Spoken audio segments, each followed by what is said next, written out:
Hello, I'm Steven, And I'm Aaron. and we've just seen Downton Downton Abbey, Abbey, the the grand grand finale, finale. new film that's out in theaters right now, starring Hugh Bonneville, Jim Carter, Michelle Dockery, Paul Giamatti, and Elizabeth McGovern, and it is directed by Simon Curtis. So, this is it. The end. The grand finale. This is what everything has been building to.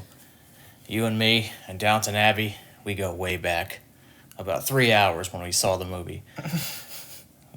Yeah, we've never watched a single episode of the television series. I thought it would be funny and amusing to go and watch this film, which is basically the finale of the series and the trilogy of films, without any context whatsoever, and see if we can follow this. Yeah, I kind of thought of it as like a unique exercise in going to see something, like you said, that we have absolutely no context for or appreciation for, and see if it works at all. Like, does this work as its own film, or is it like walking into like Avengers Endgame without having any of the material before and just being totally lost?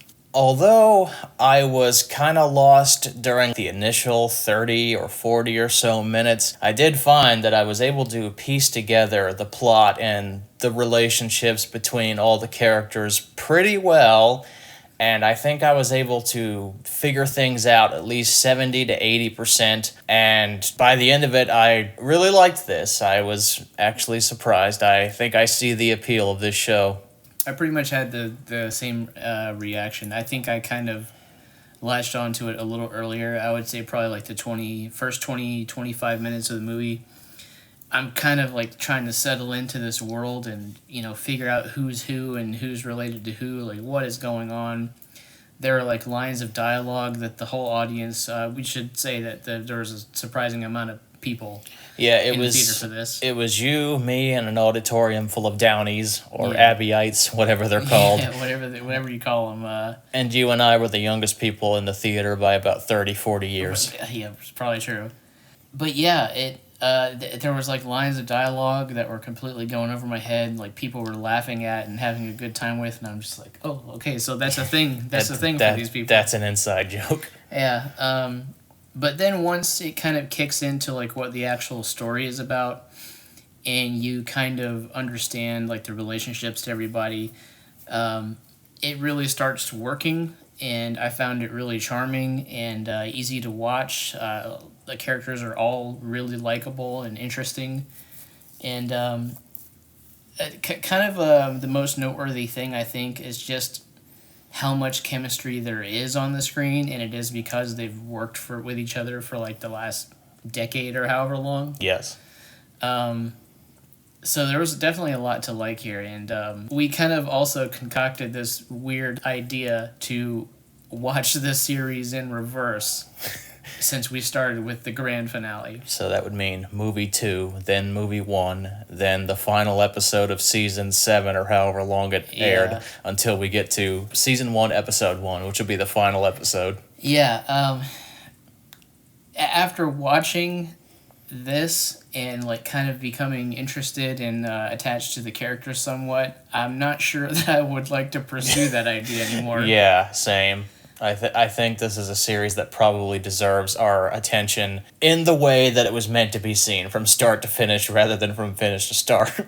Yeah, it is really interesting seeing where everything ends up first, because like all it really did was make me want to go back and start this from the beginning and see where everybody came from. Yeah. So there's multiple plot lines running through this thing. A lot of them have to do with older people passing the torch on to a younger generation. Yeah, it's about generational change and the world changing and becoming more progressive over time. Yes, the butler character, Mr. Carson, passes on the title to a young buck, and Robert Crawley has to pass on the title of Earl of Grantham to someone else. That will be revealed in the movie. The head chef has to pass on her title to a younger character in the show that people who are familiar will know. And The two main threads seem to be about Lady Mary, who has divorced from her husband, and that has turned her into Yeah. a pariah among the upper echelons of society. Social pariah. And this time, especially among like lords and royalty, it's a big no-no to be a divorcee. So That gets her kicked out of the parties and the cool kids club. So her plot line is basically her trying to rehabilitate Yeah. her image and regain her standing in the aristocracy. And then the other main plot revolves around Paul Giamatti's character, Harold Levinson, who has mismanaged his mother's finances and lost everything. pretty lost much. everything in the Great Depression. So to recoup the lost funds, the Crawley family might have to consider selling Grantham House. I think I represented that accurately. Yeah, he's basically lost a lot of their mother's fortune due to bad investments and, like you said, the Great Depression and stuff that's going on politically and socially. So it's about them figuring out exactly how they're going to, move past this financial, recoup some of their losses, and again, kind of roll with the changes in society. And everything in this movie is building to this dinner party where the guest of honor is Noel Coward. Yeah, like a famous playwright, I guess, right? Correct. Yeah, and since Noel is a guy with influence, the whole thing is about trying to get the community aware of this and, like we said earlier, rehabilitating Mary's image. Something I've often heard about this show, which is one of the things I guess that kind of turned me off to it, was like, one, it's about like aristocrats and That was one of the things I was wondering about going in. Was I just going to find this whole thing like repellent because it's a bunch of rich, wealthy aristocrats standing around rooms talking about their finances? Yeah, and that's the other thing is I've heard it described as beautiful rich people talking in rooms, and it's like, okay, I'm not sure how interesting or appealing that is to me, but If you boil everything down to the most basic description, then that's pretty accurate. that's essentially what this movie is. And yet, I was captivated. Yeah, it's pretty light on actual like plotting and storytelling. It really is about like these characters and where they end up and their relationships to each other. It kind of reminded me of the Greta Gerwig version of Little Women. Yeah, I can see that. But the dialogue is really fun to listen to. It's sharp. It has that dry British humor, which I very much enjoy. I found just all the characters to be very warm and inviting. The environment was like cozy and comfortable to be in. Yeah, something else I really enjoyed was the relationship and respect between the kind of the lords and the servant class. Everybody actually feels like they're equals on this show. Although the aristocrats and the help still have to enter the building, Grantham House, through different doorways. They still do that custom, Yeah, which is a little off-putting. yeah, I feel like it's just that, like, that's the custom and that's just the way things were. Yeah. Baby steps.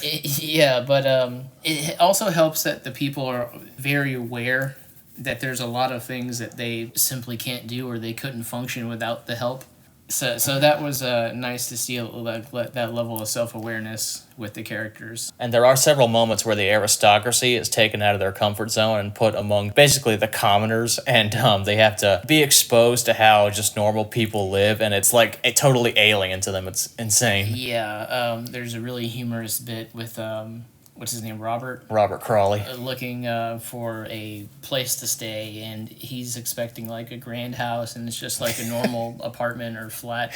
Yeah, they end up in a flat, which is their room is sandwiched between two families on the upper and lower floor. Yeah, the idea of being like in a compact place with total strangers around them is A layer cake of strangers. yeah, is foreign to them, but also not that dissimilar from what they already have. So there's a lot of humor and stuff like that, and how the characters embrace the way the society is moving. Yeah, the changes in society and the advance towards progress that manifests in numerous ways throughout the movie. There's a scene where Noel Coward is at a fairground or something, and somebody tells him that, yeah, things have changed. The women can now show their ankles. Show their legs now, but also like they're clearly gay characters. Yes.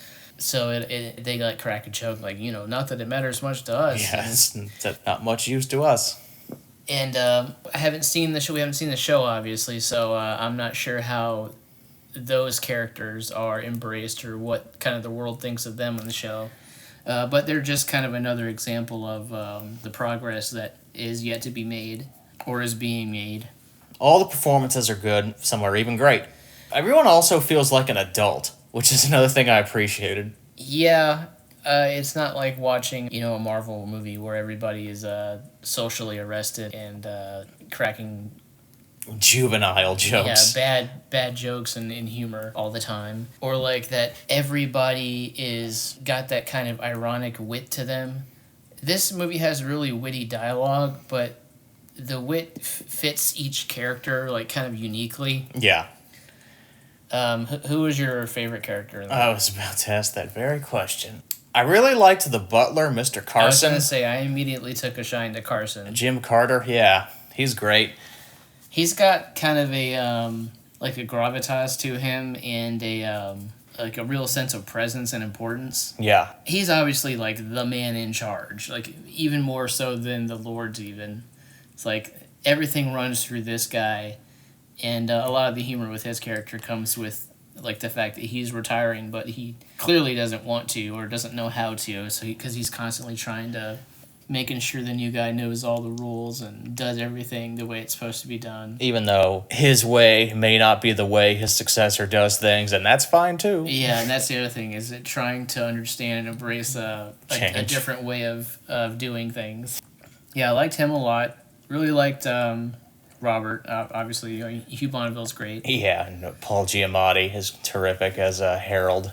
Yeah, he just kind of, he's one of those guys that can kind of fit in anywhere. Yeah. He's just a great actor that can do anything, it seemed like.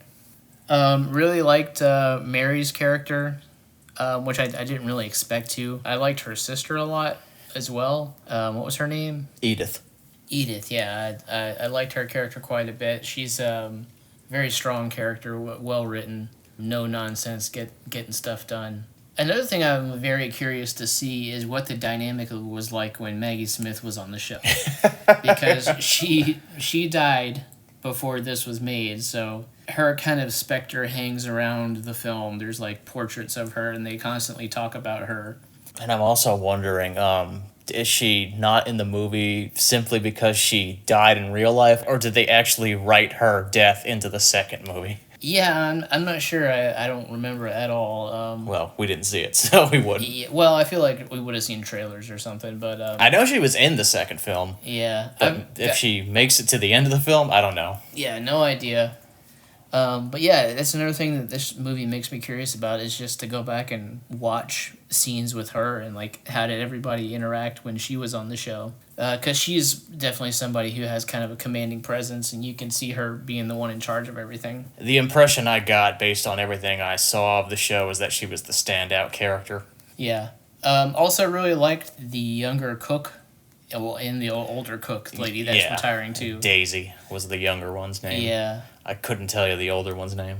Yeah, she's kind of looking forward to retirement because she's got a man back at home that she's looking forward to having some quality time with. Yeah, she speaks in innuendos.